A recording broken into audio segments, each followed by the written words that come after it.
Hello বন্ধুরা, তো আজকে আবার একটা নতুন ট্যুর নিয়ে চলে এসেছি। জয়ন্তী মহাকালের পর এটা নতুন আরেকটা ট্যুর পাহাড়ে। তো আজকে আমরা একটা নতুন জায়গায় যাচ্ছি, সেটা পরে বলছি। তো আমি আর ভাই বেরিয়ে পড়েছি, কোনো রকম প্ল্যান ছিল না সেদিন যাব, কিন্তু বেরিয়ে পড়েছি। আর আমরা একটু বেলার দিকেই বেরিয়েছি, 1:30-2 নাগাদ বেরিয়েছি, যেহেতু প্ল্যান ছিল না।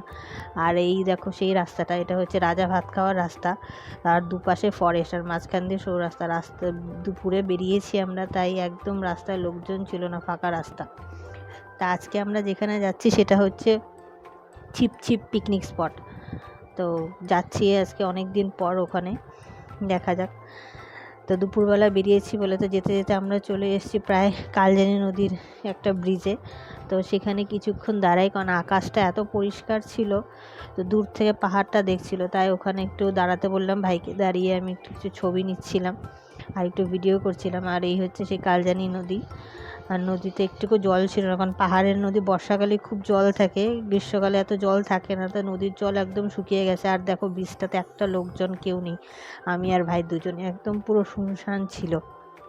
তা সেখান থেকে কিছু ছবি টবি তুলে তারপর আমরা ওখান থেকে বেরিয়ে যাই ছিপছিপের উদ্দেশ্যে। তারপর যেতে যেতে আবার চলে আসে চা বাগানের পাশ দিয়ে রাস্তা। তা যেতে যেতে আবার একটা রেলপথও পড়ে, তাই রেলপথটা হচ্ছে আলিপুরদুয়ার থেকে শিলিগুড়ি যাওয়ার যে রেলপথটা, সেই রেলপথটা। তো যারা গেছো তারা চেনো, মাদারিহাট, চালসা যেসব স্পটগুলো পড়ে, এটা হচ্ছে সেই রেলপথটা। তো খুবই সুন্দর, দুপাশে ফরেস্ট আর মাঝখান দিয়ে রেল লাইন, যেতে খুবই ভালো লাগে। তার ডুয়ার্সের ওয়েদারের কথা তো অনেকেই জানো, আর ডুয়ার্সের নেচার এত সুন্দর, ওয়েদার না দেখলে তো, ওখানে না গেলে বোঝাই যাবে না। ওই দূরে দেখতে পাচ্ছ সাদা মেঘের পাশে নীল নীল পাহাড় দেখা যাচ্ছে। তোরা যেতে যেতে প্রায় ছিপের কাছাকাছি চলে আসি। তো ওখানে যাওয়ার পর আবার একটা নদীতে আমরা চলে আসি, নদীটার নাম জানি না, কারণ নদীতে জল একদমই ছিল না। সেই ব্রিজটার কাছে আমরা কিছুক্ষণ দাঁড়াই, কারণ এত গরম লাগছিল। ওখানে একটা গাছ ছিল, সেই গাছের ছায়ায় একটু দাঁড়িয়েছিলাম। আর পাহাড় দেখো, দূরের পাহাড়গুলো এত স্পষ্ট দেখা যাচ্ছিল দূর থেকে, মনে হচ্ছে একদম কত কাছে, কিন্তু এটা অনেকটা দূর। তো আমাদের আরও যেতে হবে অনেকটা। তাও ওখানে কিছুক্ষণ দাঁড়িয়ে রেস্ট নিই আর একটু ছবিও তুলে, কারণ পাহাড়ে গেছি, ছবি না তুললে হয়। তা আমরা ছবিও কিছু তুলে পরে ওখান থেকে বেরিয়ে পড়ি, কারণ আরও অনেকটা পথ রয়েছে যাওয়াটা। যেতে যেতে আবার কিছু চা বাগান পড়ে, চা বাগানের পাশ দিয়ে রাস্তা, দুপাশে চা বাগান, মাঝখান দিয়ে একদম সরু রাস্তা ছিল এটা।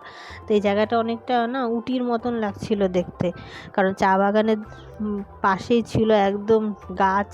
আর গাছগুলো থাকাতে কী হয়েছে, চা বাগানটা একদম ছায়া দিচ্ছিল, দেখতে এত সুন্দর লাগছিল। আর ওয়েদারটাও এত সুন্দর ছিল, কারণ আমাদের যেতে যেতে প্রায় 3:30-4টা বেজে যায় ওখানে, তার জন্য খুব ভালো লাগছিল দেখতে।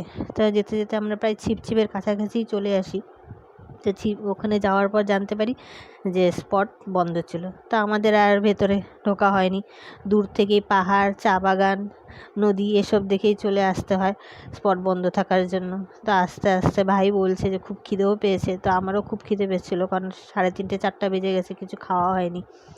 তা আমরা আবার ফিরছিলাম, এই যে সেই জায়গাটা যেখানে আমরা একটু রেস্ট নিয়েছিলাম। তো ওখান থেকে আবার ফিরে আমরা একটা মোমোর দোকানে দাঁড়াই, কারণ পাহাড়ে যেহেতু গেছি, পাহাড়ি মোমো টেস্ট না করলে তো কি হয়, তাই আমরা একটা জায়গায় মোমো কিনি, দুজনে মোমো খাই। তো মোমোটার স্বাদ এত ভালো ছিল, মানে পাহাড়ের মোমো না খেলে তো মিস করা হবে, পাহাড়ে মোমো খেতেই হবে পাহাড়ে গেলে। তো ওখান থেকে বেরিয়ে আমরা আবার চলে আসি, কারণ বিকেলের আগে সন্ধ্যের আগেই চাইছি আমরা ওখান থেকে বেরোতে, কারণ সন্ধে হলে এখানে লেপার্ড, হাতি এসব বেরোয়। আর রাস্তাও একদম ফাঁকা ছিল বলে খুব ভয়ও লাগছিল, তাই আমরা চাইছিলাম ওখান থেকে তাড়াতাড়ি বেরোতে। তো ওখান থেকে বেরিয়ে আমরা একটা হোটেলে যাই, ওখানে গিয়ে কিছু ভাত এসব খাওয়া দাওয়া করি, খেয়ে দিয়ে আমরা বেরিয়ে পড়ি।